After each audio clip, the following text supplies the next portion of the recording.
I guess reading my Bible. That's Yeah. hard to do, like with the roommate, and they're like, "What are you reading?" I'm like, "Can you be quiet? I'm reading my Bible."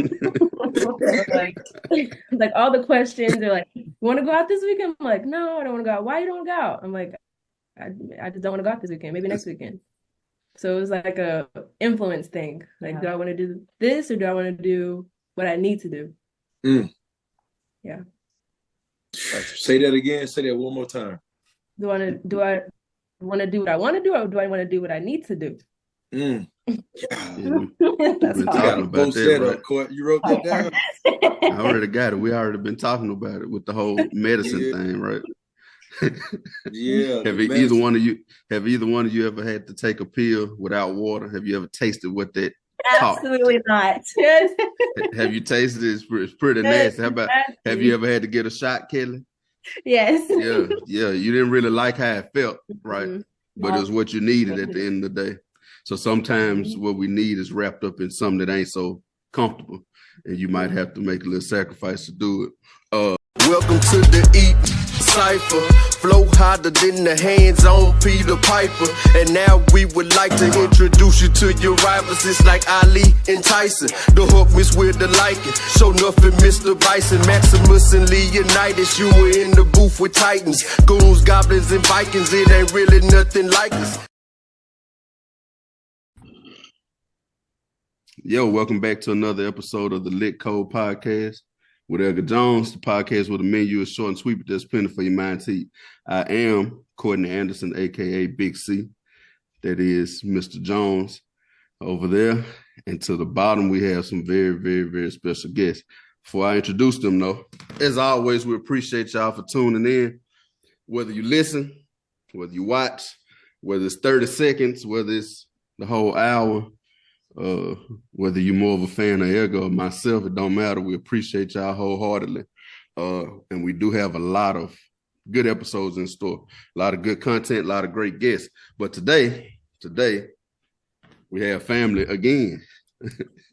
Now, the two beautiful girls you see down to the bottom of your screen, I know you only see Kalen Jordan's name, but you have Kalen Jordan and Kelley Jordan. Now, these two beauties happen to be brought to you by the union of my oldest brother, Terrence Jordan, and his wife, Kiva Jordan. Right, so these are my nieces, Edgar's cousins. Kaylin is my oldest niece, and then it's don't worry, I got a lot of nieces. It's a lot. As a matter of fact, my dad has, I think it's, she says 10, 3, 13, 15 grandkids, only 2 grandsons. So that's how many nieces I have. So the order can get mixed up. But anyway, these are my nieces, and they are both currently in college right now. So this is something a little different for us because most of our guests have been older and into career paths and lived all this life, and but you can get a lot of wisdom from the young generation as well. And then there's a lot of wisdom for people coming under them because they're somebody's elder as well. So Kalen attends Thomas Jefferson University in Philadelphia, and Kelly attends the Southern University in Baton Rouge. Southern University, A&M College to be exact, in Baton Rouge, Louisiana, SUBR. Go Jags. But anyway, welcome, girls.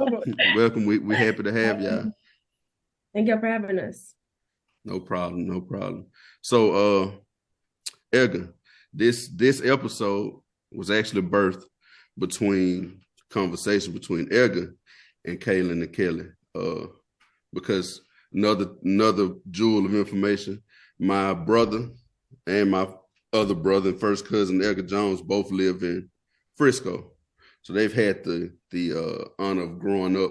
The girls have grown up closer to him than they have to me, especially since I'm in Ohio now. It was Louisiana then. But anyway, this whole thing birthed from a conversation from them. So I'm going to pass it over to Mr. Jones and let y'all know how we got to this place right now.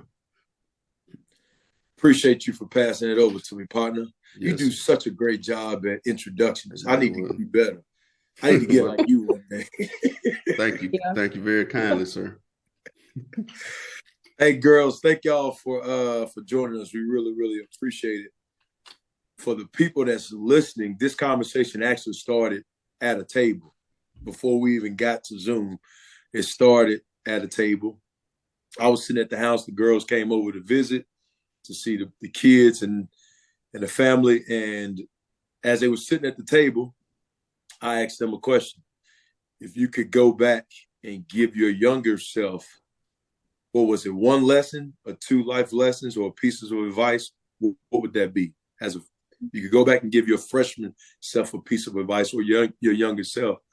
And just their response to the question, it actually was big for me and it helped me out and it actually inspired me because it just helped me with learning from their standpoint and actually relearning something that I had thought about and knew about, but relearning that.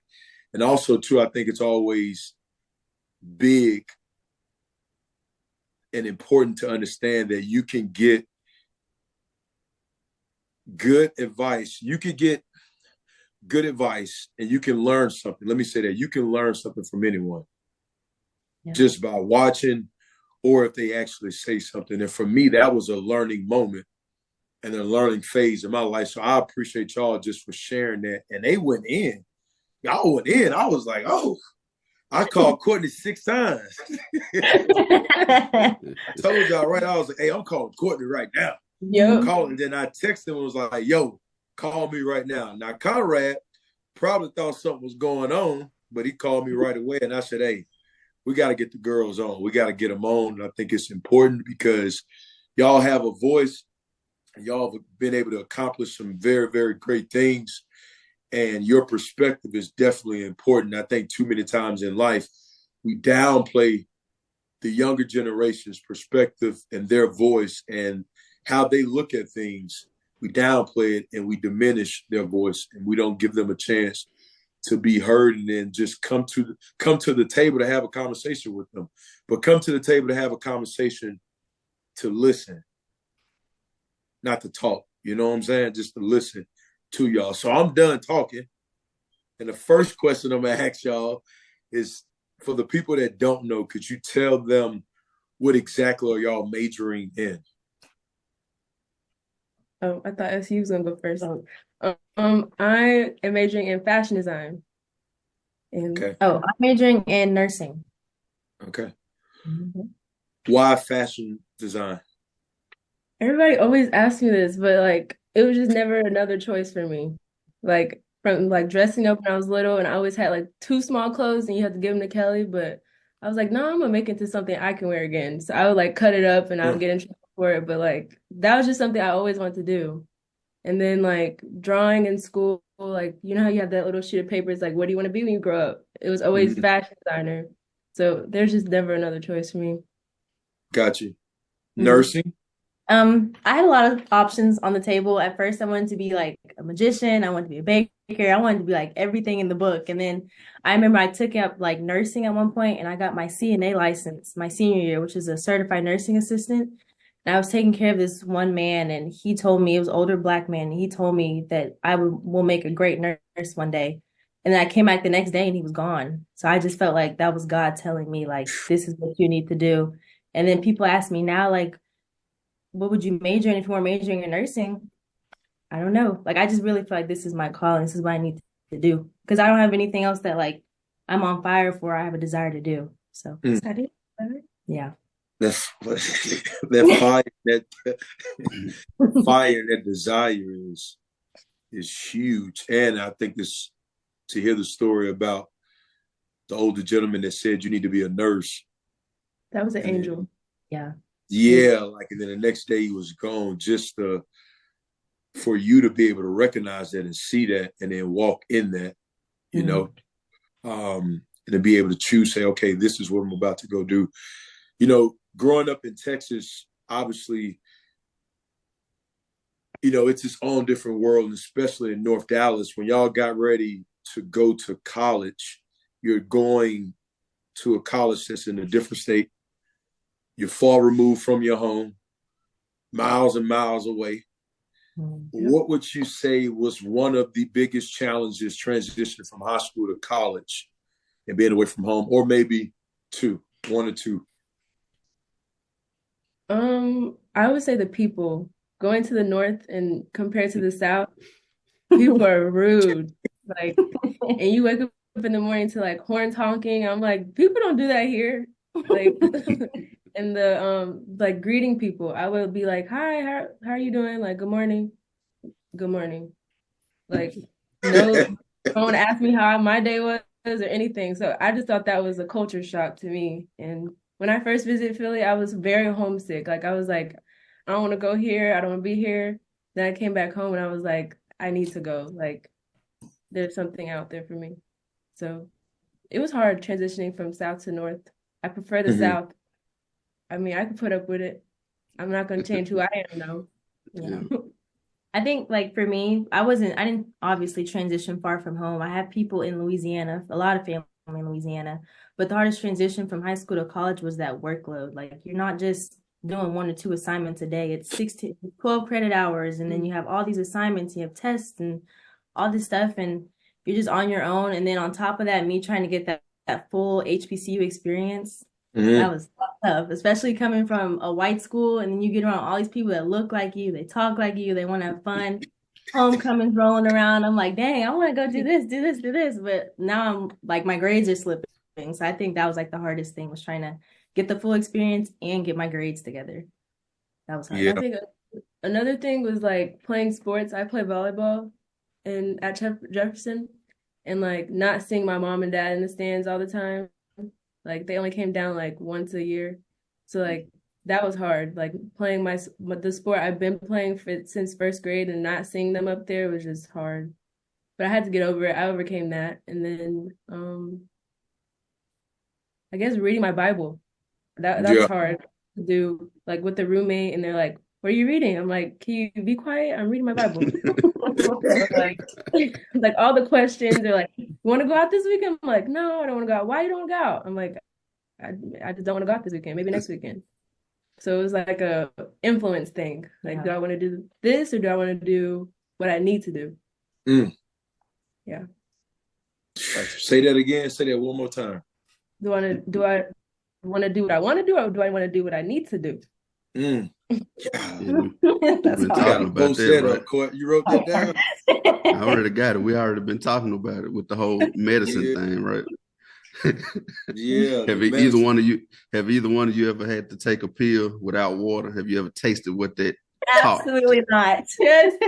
Have you tasted it? It's pretty nasty. How about, have you ever had to get a shot, Kelly? Yes. Yeah. You didn't really like how it felt, right?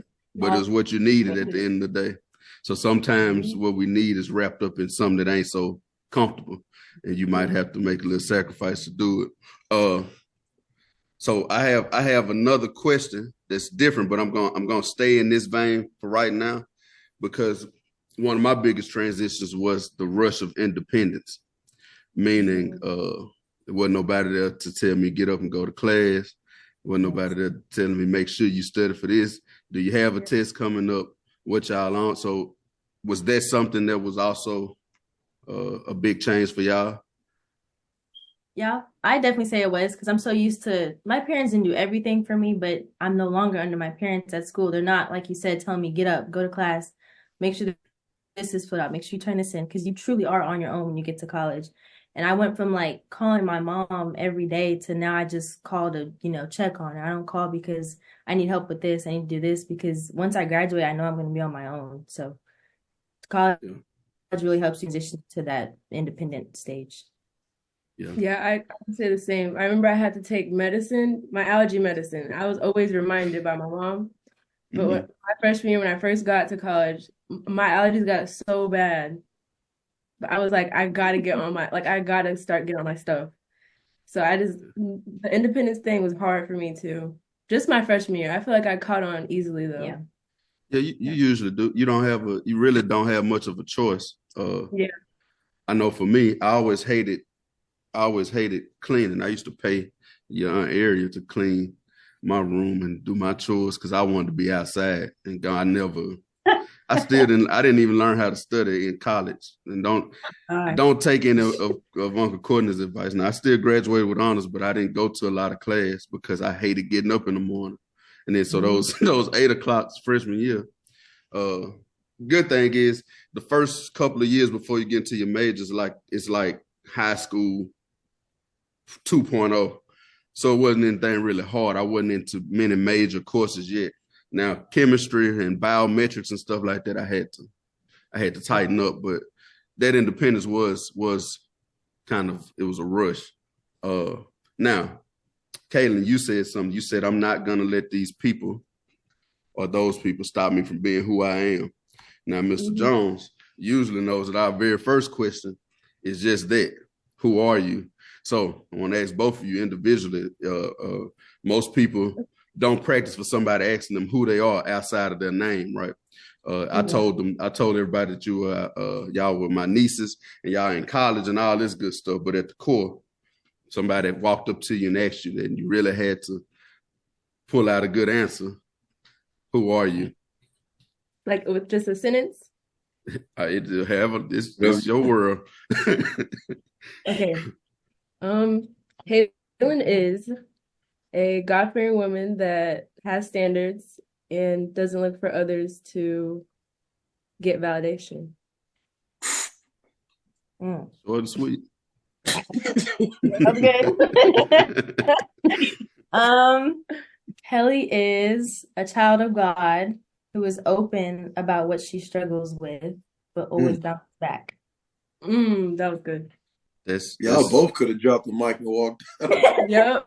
That's it. Yeah, they could have. So that's good.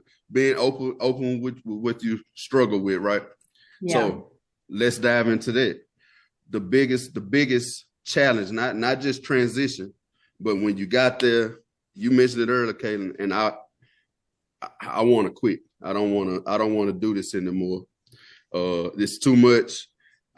Everybody goes through it. That initial, what was that challenge? And then a step from that, what was your why that you held on to overcome that challenge? Me? Yeah. Oh, so you're asking, I'm sorry, you're asking like the biggest like thing that made me want to quit or maybe question? Yeah, like you were there and it's like, for me, okay, I'll give you an example. For me, I didn't have any problems, but Valentine's Day of my sophomore year, my mother's sister, Mary Lou, passed. Now, my cousin Steven is her son. We're there together. We're actually in Walmart trying to get these random Valentine's gifts for girls. And I get a call because he's not answering his phone. He left it in the truck, and his cousin Melinda calls and says, "Are you with Steven?" I'm like, "Yeah."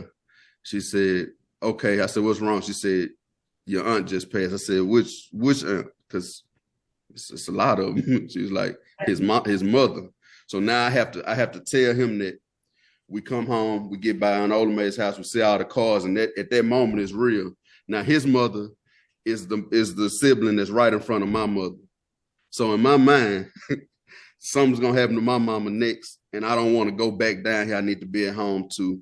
So I'm gonna quit. So I stopped going to class. I had to take some stuff over in the summer because I was trying to be a rebel and come back home. And then I had to find a reason to stay and to get it done. So I'm asking you, what was, I know it probably was, and maybe it wasn't, but if it was a challenge that made you say, this is too much, I think I want to come back home. What was that? And then what did you grasp a hold to be able to overcome it and stay the course? Yeah, I think for me, like one of the biggest challenges when I realized I was like, okay, maybe I do want to come home, is a lot of people at Southern are from Louisiana. They're from Baton Rouge. So they get to go home and see their parents almost every weekend, whenever they want to. I don't stay in Louisiana. I have to book a flight in advance and I get to go home for maybe 3 days, maybe 4, if it's not a break. So I think just like missing my mom and missing my dad and my sisters, and it was just the homesick feeling. That really made me want to switch up. And then of course my freshman year, I remember I failed a class, and as a nursing student, you have to apply to get into the program, and they take 300 applications, but they only take 50 of us that apply. So that F on my transcript, I knew that was gonna hurt me real bad. And I remember I was saying like that was it. Like I'm ready to come home. I'm not gonna get in the program. So what's the point of me staying? But then I remember I was praying and I was like, stick to it. This is just have a little faith. He never said it would be easy, but he did help me and he got me through it. So and now I'm in the program and I'm glad that I stayed, because if I wasn't praying and doing what I was supposed to do by God, then I wouldn't be here where I am and being so successful in the program. Gotcha. Yeah. What about you, Kalen? I wasn't really homesick, but I remember my freshman year I had to stay for Thanksgiving, and I didn't get to see my family, but I would stay with my teammates. And that it didn't hurt my feelings that I didn't get to see my family, but I just felt some type of way because I'm like, this is Thanksgiving, I supposed to be with my family, and I'm with somebody else's family. But I was like, I just had to be grateful. And I think what I took from that was that I need to be thankful for what I have and thankful that I'm there. Like, not a lot of people get to go to college and experience what I experienced. So I was like, I need to be grateful in the moment, or I can be complaining and things could get taken away from me. So I was like, I was grateful that I was with them, but I did miss my family. It did hurt my feelings. I had to get over it. But yeah, I think God pulled me through that, because I know that being with family on holidays is what everybody wants. Yeah. That's always a big thing, to miss family. You guys keep mentioning God, and that's great that you were able to dive into your faith, and that helped you stay the course. But one of the messages I always give to people is God is always there, right? At the end of the day, you're gonna have to dig deep though, and you're gonna have to do the work. Yeah. It's God's there for a lot of people, it's for everybody, right? And there's a lot of people that still fall off of the course. So sometimes you have to really dig into that faith and just show up anyway. Now, one thing that Egg and I always talk about that help us deal with challenges are our experience through sports, because in sports, especially football, you can get your ass whooped, right? Bad. But you don't have time to stay in it because the whistle's blowing. You got to get the play call. I got to see where we got to. Okay, I got to line back up. I got to know what he's doing. I'm watching my man. I got to do this job all over again. So you don't really have time to lay in anything too long. Sports kind of taught me that. So you all's experiences with sports, does that ever come up in real life where you take something from that you've learned or you acquired from playing sports and you apply it to life itself, especially when you're meeting a challenge? Yeah. And when we play sports, my dad would be like, you finish what you started, and nobody can teach you how to apply effort. Like, you can't teach effort. So I think that's what I carry through like fashion and not like giving up to where I want to come home just to see family. Because around like the story I just told, like Thanksgiving, like that was maybe a week I could come home, and I could come home for a week, or I could stay there and realize that if I stay there, I can value what I have at school and take care of my grades, rather than going home just to see family because I'm complaining that I want to see my family when I can see them all the time. So yeah. I think the thing I took away when I played sports was my mom used to tell me, like when I would be laying down or doing something, instead of practicing or getting better, she would tell me, go get up, go hit a ball, go, just hit it against the wall, do something small, like sacrifice your time. And now, like being in school and having to study so much, you have to sacrifice a lot. You can't go to every party, you can't go to every event. You have to sacrifice that time on your phone to be studying or to be watching a lecture or having a study group, because if you want to pass that class, you have to study. So I feel like sacrifice from sports has taught me to sacrifice in school as well. Gotcha. Girls, sacrifice and the discipline you can learn so much from sports. There's so many lessons in sports that you end up learning that actually ends up transitioning over to other aspects of your life. Talk about how much were you challenged with your faith as young Black women, freshmen? How much were you challenged with it? What were some of the things you had to encounter and deal with? I know for me, like being a young Black woman at a Black school where Black men actually like Black women, one of the biggest things was like temptation out there. Like just men want to, lay up with you, and then other girls like doing drugs and stuff. It's just like you get, exposed to a lot of stuff in college. So I think that my faith was definitely tested, and my morals were tested too with God, standing firm in it.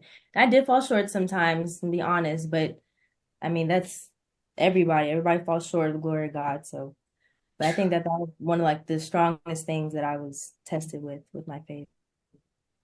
I think my biggest thing was judgment. I would like judge people, and that I did the same thing in high school. Like I did not like white people, and going to a PWI, I was like, I have to stop doing that. Like thinking that all white people are the same, because in Frisco there's one type of black person, one type of white person, and going to Philly, like there's the type you call ghetto Black people. There's proper Black people. There's proper white people. There's cultured white people. And I was like, I can't judge people because there are people that are like me that are different colors out there. So I think that was my biggest challenge, just not comparing myself and also just not judging people. Like you're better than me or I'm better than you type thing. And that applies to sport. Because when you go to college, everybody's good at the sport. Yeah. So the comparison and judging others is big. It's interesting, and appreciate y'all for sharing it, and not just sharing it, but being vulnerable and open and sharing like, the mistakes you've made and just how you probably was looking out of a certain lens during that time in your life. When I sit back and I think about it, the life lessons I learned not only came from sports, but then also being able to learn about culture with people in college, really, just people from different walks of life. Because, you grow up in that bubble of Frisco, you grow up in that bubble of Rayville, Louisiana, you just see a certain type of person. So you don't really get a chance to think about, well, there are different type of people out there that may they may look the same, but they're different in their way. What would you say you're learning in your faith right now? What's one thing you're learning in your journey in your faith right now? Back to what Uncle Courtney said, he was like talking about the work you put in. I think that's what's big for me right now. It's like whatever I put in, I'll get more back. But I shouldn't take that for granted. Like I'm gonna put all this work in so I can get way more back. But I just know that if I do my part, I know there's another part that'll get done because I trust in God and I know He'll provide. So I think just knowing that I have to do my part and not be lazy and expect things from God without my effort being put in. Yeah. I think mine's sort of the same thing. That one, just having, like, again, talking about studying. I can't like study for a B and then expect an A. But I know that if I study for an A at the end of the day, God's going to do His part regardless. It's on me to study. That's on me to put the time in. Because like people always say, faith without works is dead. So I know I have faith in God. I know I can get the grade. It's just, am I going to put that time in to do it and to study and to really like sacrifice? And I think God also, like in my journey right now, is trying to teach me to practice patience. Because I start comparing myself to other people. Oh, they're graduating early, or oh, they're doing this right now and I'm not there yet. Just trying to be patient, because anything that's rushed isn't of God. So I have to really start slowing down and, being grateful for what God's trying to show me. Because if I get there too early, then I miss something, and now it's like worse than what it could have been. So I just have to be patient. Let me keep you there, sister girl, with that. That was I appreciate both of y'all for saying that. It's there's an old hymn that y'all have heard, we all have heard, and I told Courtney about this song that I've heard for so long as a kid, but it's called I Have Decided to follow Jesus. No turning back, no turning back. Though none shall follow, still I will go. And to hear y'all say, I'm going to follow, not for anybody else, but each and every one of you all are going to your own personal relationship to learn more about him. Kelly, you mentioned that God doesn't rush anything.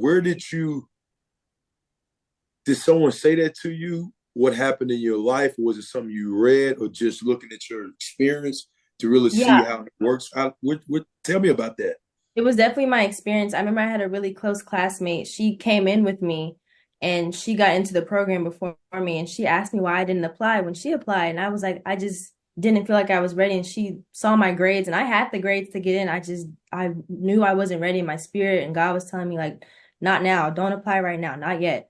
And then I remember she was like, you should have been applying. You could have been there right now. You could have been graduating a semester early. And I was like, no, and then later on I started thinking, I was like, dang, maybe she's right. I started doubting what God was telling me to do and what I was doing. I was like, maybe I should have applied. I could have been out of college by now. But looking at it now, like, I wouldn't have been in the same program as my roommate. I wouldn't have met the people that I met. I wouldn't have the new clinical instructor that they brought in this semester I got accepted into, who's also a Christian. So everything is like on a perfect timeline. You can't rush anything. You can't rush anything. That's when I kind of realized for me. Yeah. I mean, it's God's time and our time is two totally different things. So yeah, I appreciate you for sharing that.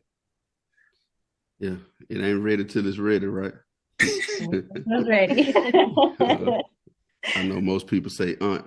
My auntie Willie, which is Edgar's mother, is an extremely talented cook, right? Mm-hmm. So auntie used to bake. She used to bake cakes, right? And the thing about it, I don't know how it was if you were around your grandmother, whoever was making the cake, they mix up all the ingredients and then let us have the bowl, right? To kind of lick the spoon, see what it's going to taste like.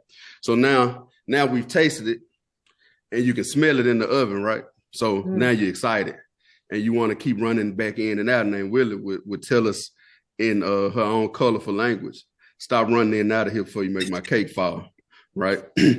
So now you're waiting because I tasted it. I've had her cake before. I know what's out there. I know what's coming. I know what the end result's going to be. And I smell it. I've tasted it. But she's making me wait. And we keep trying to run in here. She's telling us it ain't ready yet. And then to make matters worse, she takes it out and she sits it up. Right? And we're ready now. But can't have it quite yet because it's got to cool before I put this icing on. Because if I put the icing on while it's too hot, it'll melt and run all off and it'll ruin the cake. And you still got to be still because if you're jumping around too much and it shakes, it will fall in still, cave in. So now you really turned up because you're like, man, when's she going to put this icing on so I can go get me a piece? But it won't be ready until it's ready. And then when she finally does everything she needs to do, she'll say, D, Courtney, come in and get y'all a piece of cake. Now it's ready, right? And then once you get it, you put your own touch on it because guess what Uncle Courtney does? I'm a big fella. I'm going to put it back in the microwave for a little while. You let it get warm, right? Edgar might like his regular. Some people might put theirs in the refrigerator, but now it's ready for you to do what you have to do with it. So that's my analogy on patience, on stuff not being ready until it's ready. No matter how bad you want it, you can see, you already know what it's going to be. You can smell it, you can taste it. It's right there, but it just ain't ready yet until it is ready. Now, the one thing you did say, though, is that you have to go to it. Your uncle did write a book recently. It's sort of controversial because I talk about God being more of the big omnipresent, omniscient energy source that we're a part of. Like we're a direct part of that, right? So when we pray and manifest things, our magical power is that we make it happen out here. And then we start going toward it and it's coming towards us. And then when we stop, it stops, right? We go back, it goes back. If you keep on the path, though, sooner or later you'll meet, and then that's divine, right? When it meets up and it works out, like you just said perfectly. All the people you need, they're there, they're in your corner, they're ready to go. Now, I am going to touch on that, the whole people thing. You just kind of set up my next question, but I want to ask this question first because you talked about putting the work in, studying for the A. What you put in, you'll get out. Something else that sports teaches us, though, is that sometimes you'll do everything exactly the way you're supposed to, and you still don't get the results you were looking for. Have y'all had a time when that has happened? If so, explain it. And then I have another small question attached to that. But have you done everything you're supposed to do, knew you had it, and you didn't get the results you wanted? Yeah. Last year, I was gonna do an internship over the summer, Mm-hmm. and I can remember I applied from August of 2023 all the way till May of the summer 2023. Mm-hmm. I got no internships, and I was like, I did everything I had to do. I updated my resume, I put my portfolio together, put all my best projects in there. Like, what is wrong with me?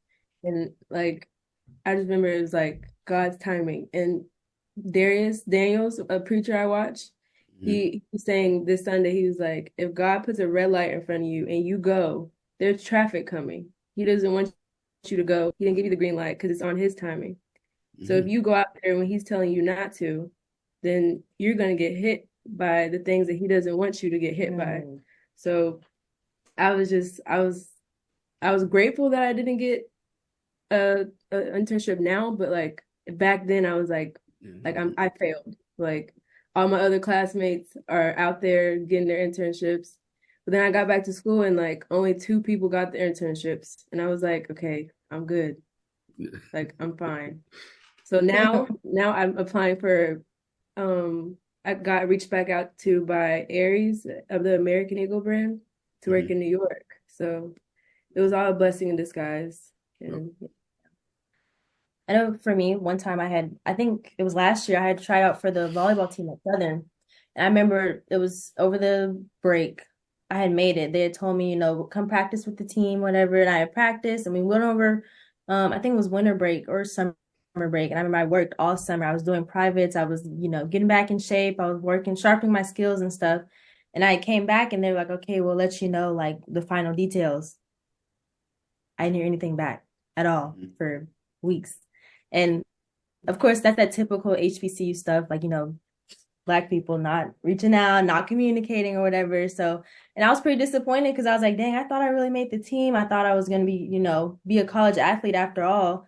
And I was disappointed. I remember calling my mom and I was crying and she was upset because it's like, you don't leave my baby like hanging like that. You just left it high and dry. So of course, she was ready to flip the school over. And I was like, not do that. And so I remember I was asking God, like, I don't understand why, like, you got me so hype and stuff. And I remember I was telling, I was like, I trust you, or I trust you. And he, had them tell me, you made the team. So my faith was up, my hope was up, and then it just kind of got crushed. And then now looking back at it, I would have been on the team right now, but I also probably wouldn't have been in nursing school. So the whole time he had a bigger blessing in disguise, which was nursing school. I didn't come to Southern to play volleyball. I came to get my bachelor's of science in nursing. So it was really a blessing in disguise because I would not be able to do both, play sports and be in nursing school. That's a lot. And God knew more than I did because I thought I could do it. But again, he knows me better than I do. So I think that was a blessing in disguise. Wait, man, if Kiva would have came down, nothing would have happened. That's what I was laughing at. For the ladies and gentlemen don't understand who Kiva Jordan is.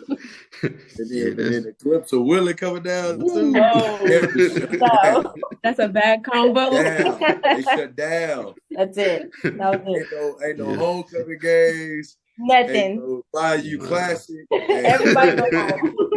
Everybody go home. All capital letters shut it down. They gonna tear it up. They blow the roof off. Yeah. Mm-hmm. Y'all answered. You answered the second part for me, which I figured you all would.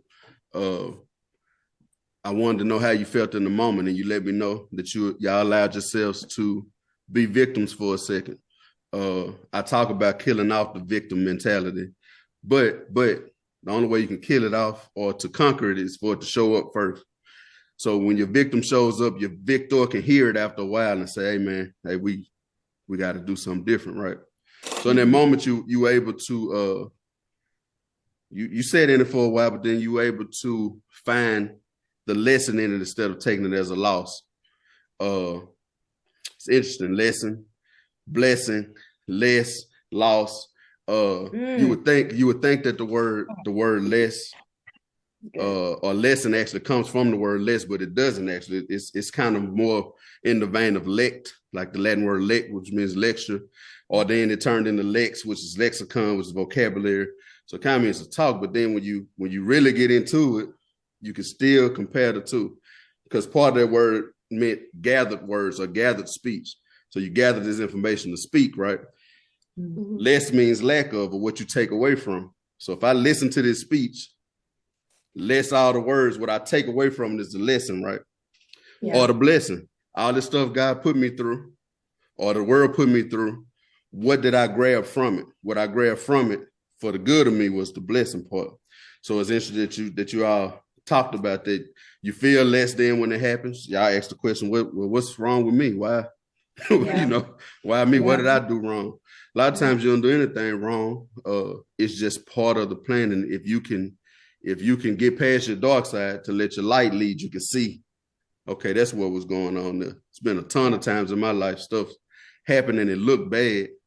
And when I learned to stop laying in it, and then I stepped back, I also asked, what part did I play in this, right? Then it kind of helps me get to the good part, right? Because balance is law. Every time something bad happens, if you're able to see it, there's some good stuff there. Every pain, there's some comfort somewhere.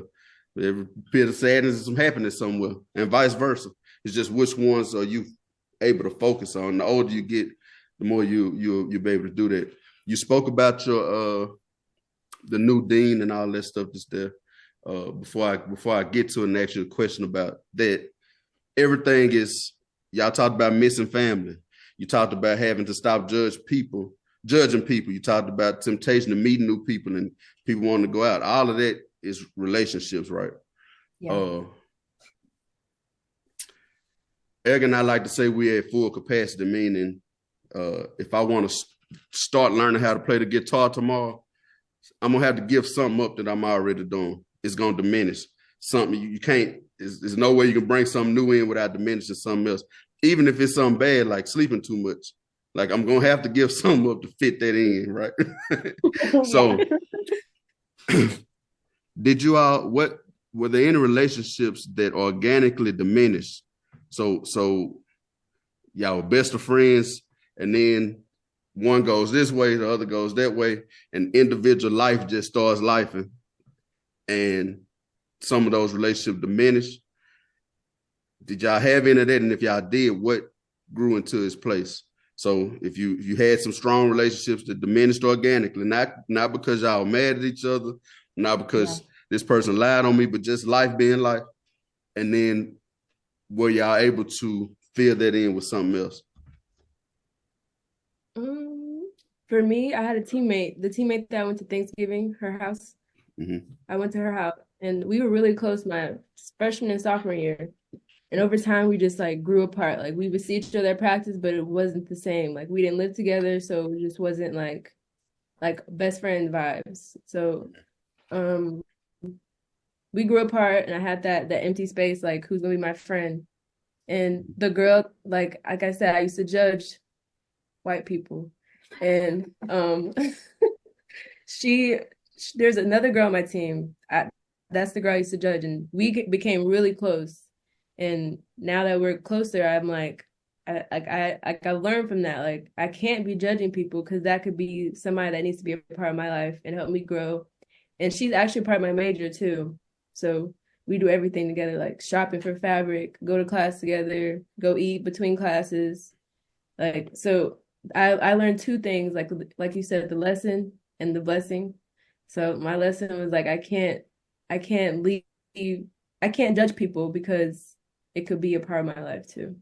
So yeah, I think for me, like a relationship that kind of just took its toll was, I was previously, I had a boyfriend at one point, and then we just recently split, and it wasn't on bad terms. It was just because, like you said, life be life, and it's a lot having to be in a relationship. And then he was playing sports, I'm trying to study, and just not having time to do a lot of things, and you got to get rid of something. So we just figured to get rid of the relationship. And I think for me, the best thing that took place of that void was God, because I was always like, dang, like I need somebody to love me. And then God was telling me like, I love you. You know, I was like, I'm always lonely, but he's like, I'm here.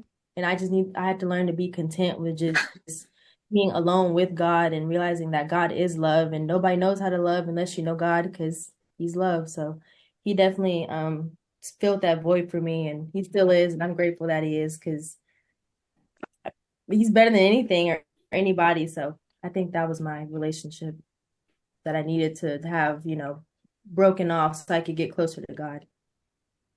Yeah. As you all get older, I want y'all to practice being good gardeners, meaning some of that stuff happened organically, but as you get older, you're going to realize that sometimes you're going to have to deliberately prune some stuff back. A good gardener knows when to prune so other things can grow in place. Most of the time that is going to be relationships, because as you get deeper into your majors, or as you start looking for opportunities post-college, relationships are going to be everything, right? Yeah. You just mentioned that the girl that you once judged, y'all close now, and she just so happens to be in your major. So now y'all helping each other. And as time goes on, her connections will become your connections. Biggest thing for me in college, biggest thing I took away from college, because it was real easy to me. I didn't really, but the networking part, right? Yeah. Being a part of certain clubs and going to certain meetings helped me get certain internships, and then those internships turned into jobs before I ever graduated, and then that turned into something else. And I just making connections, building good relationships is very important. So I wanted to give that to y'all, just knowing when to prune, because you know what I'm saying? Some things gonna be hard too. It's gonna be hard to cut it back, but something else needs to grow in this place. And you're gonna have to choose, what am I gonna give up for this to grow? I have a question. Okay. So since you say you need to prune, I'm indecisive. So I'm the type to be like, nah, they're not ingenuine. Like they could just stick around. So like, what's a way that you can like decipher if somebody's like really genuine or real, and how would you prune them? Like, so honest, yeah, honest experience, right? So, or honest assessment of experience. Sometimes it's gonna be the title of who that person is, but you have to really be honest with yourself through experience. When I needed them, when I needed to do this, were they trying to push me to do what I needed to do, or push me to do what I wanted to do? When I was really needed, they show up. Are they holding me back? Right?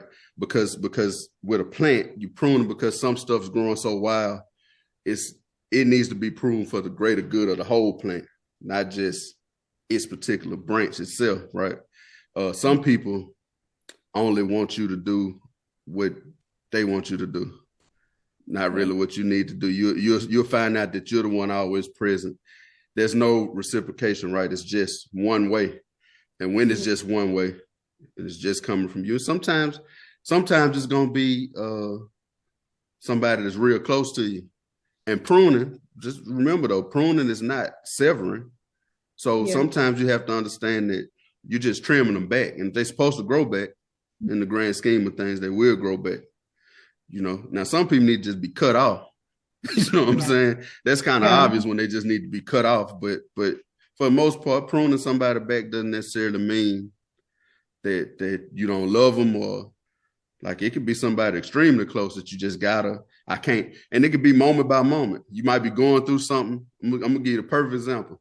Sometimes I was going through stuff that I couldn't give to mama because mama going to go, I need to give it to somebody more soft-spoken like Pops, because he's going to tell me, he's going to sit back and look at it from all angles and tell me exactly.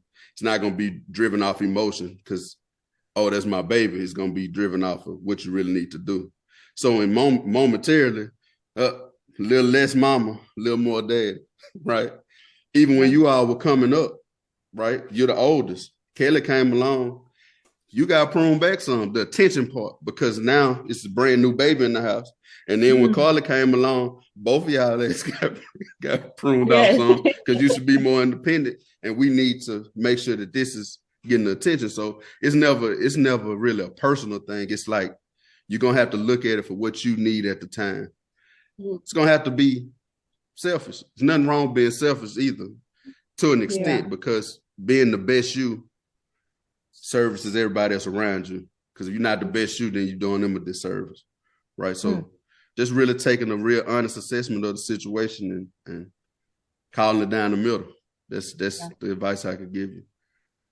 Mr. Jones, I see you rocking. Man,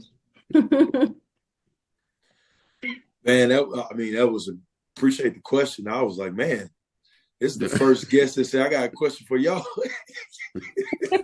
I was taken back by that, but I actually just made a post about this, and the post was, if someone's around you for what you do, they're probably not your friend. They're probably not a genuine friend. And I will say this is the one thing I would say. If you ever operating in life and you're doing something that's detrimental to your life, you got a bad habit, you acted a fool, and you got a bunch of people around you that's always in agreement with everything you do, those may not be the people that I need to be around. If every time I'm doing something, they agreeing with everything, like, yeah, girl, you right. Yeah, you right. You be like, man, what am I wrong with? Right? Like, what about? Because I'm right, but I know I'm wrong sometimes, and we're all wrong because of just the flesh side of who we are. Right? There's things we do. We all do this. Like, hey, man, you shouldn't have said that. You shouldn't have did that, or you probably shouldn't have went to that place. So if I'm around someone that's always in agreement with my actions, my words, places I'm going, and things I'm doing, I need to assess who I have around me, and you should have people on you that should push and challenge you to give you that tough message. It's funny we're talking about tough message again because we talked about medicine. It gives you that tough message that gives you that truth that sometimes you may not want to hear. That's what's been from my observation of just, man, if I'm around someone that's always, I know with Courtney, one thing I'm going to get out of him is an honest assessment and feedback. He going to give it to me, whether I want to hear it or not. And I can always appreciate that. So. You did say that over there. Yeah. And, actually something I did write in the book, the biggest thing that helped me be able to prune people is knowing that at one point or another, I needed to be pruned. So sometimes I wasn't the best, you know what I'm saying? For people, sometimes my buddies be like, man, I ain't drinking no more. And I come right in like, hey, man, what we drinking? You know what I'm saying? Let's get it, man. We got to study. Nah, we going to the union today. You know what I'm saying? We ain't studying. We going out here. It's too many people. So sometimes I needed to be pruned. Not just sometimes that's how it goes. So that's always helped me. All right. So we know that you're in fashion, right? And you're in nursing. A bunch of being in fashion is a unique thing to me. I don't think I've known anybody that's majored in. I've always been fascinated by fashion, of course, because we grew up in a hip hop era where music videos were big, and we were close to Texas, so we liked polos and Eastlands back in the day and stuff like that y'all don't rock no more. But we were big into, if Pastor Tennant he was a Kappa coming up, so he always dressed a certain type of way, and then I wanted to be fly at school, so we were always into that. But I don't know many people in it. I do though. I do know a bunch of people that were in nursing while I was there. And I know when you get into clinicals, it gets pretty tough, So I know though from how y'all started that y'all passionate about what y'all are in, and the word passion. Y'all been speaking of God and Christ all day. Most people think passion has to do with just this deep love or this deep. It's really birthed in the willingness and ability to suffer. So you're gonna be willing to suffer through these clinicals. You're gonna be willing to suffer through not getting the internships you wanted and sticking with it anyway. Like Christ suffering through all those things and still loving his people anyway. Anyway, what's the future? What are y'all looking forward to? What's the end goal? With both of you all's career paths, is it like, what do you have in store? What do you have planned? What's the end goal that you see for yourselves? The vision I have after graduation is just being able to just move to wherever my job is, working for a successful brand, and also having my own brand on the side. So just like my own side hustle, and that will eventually turn into my brand, my own name brand, and then working for a successful brand too. I want to go out the country too. That's what I want to do. Yeah.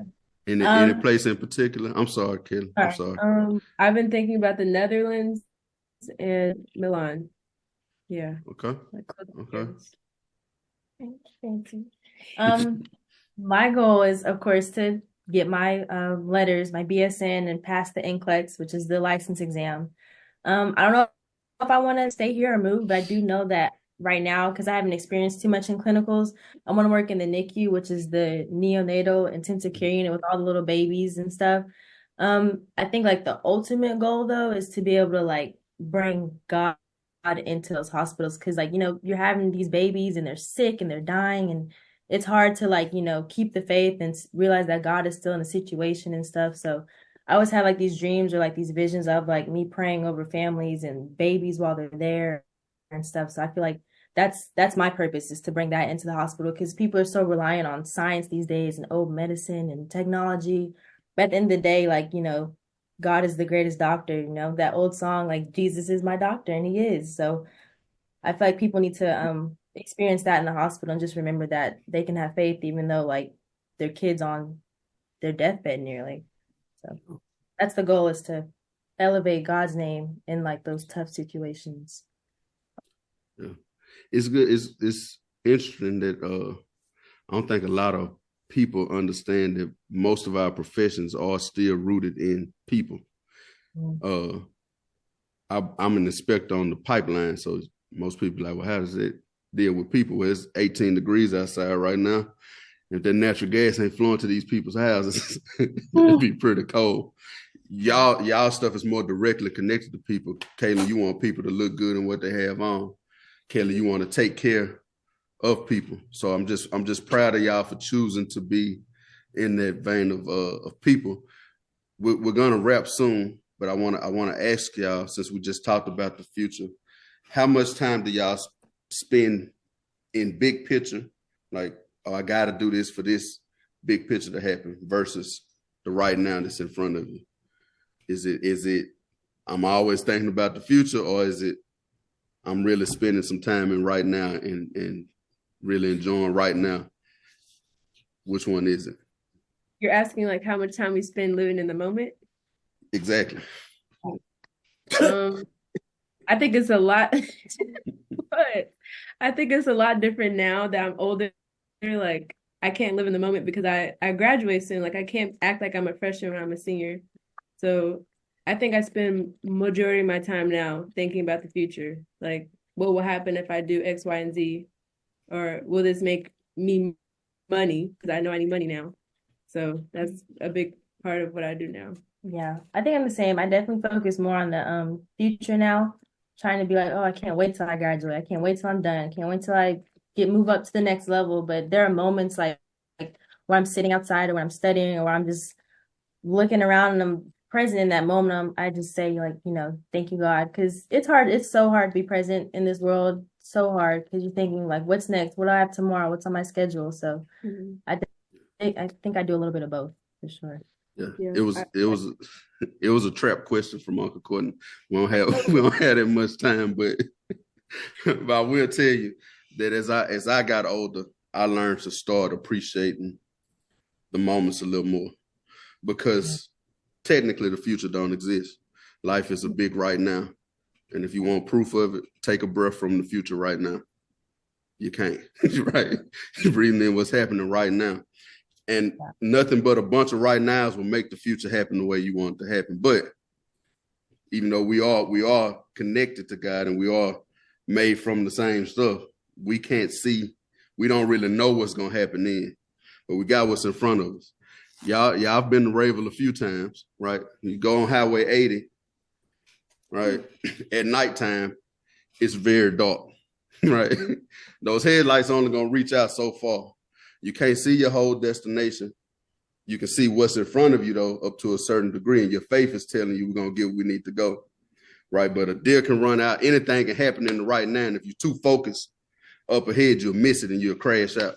So paying more attention to right now, actually enjoying the experience, because I'm gonna tell you, Eric can tell you, once you hit a certain age, it's like, and man, what happened? We opened up by saying, well, Carl is a junior now, and you said, well, y'all getting old. Yeah.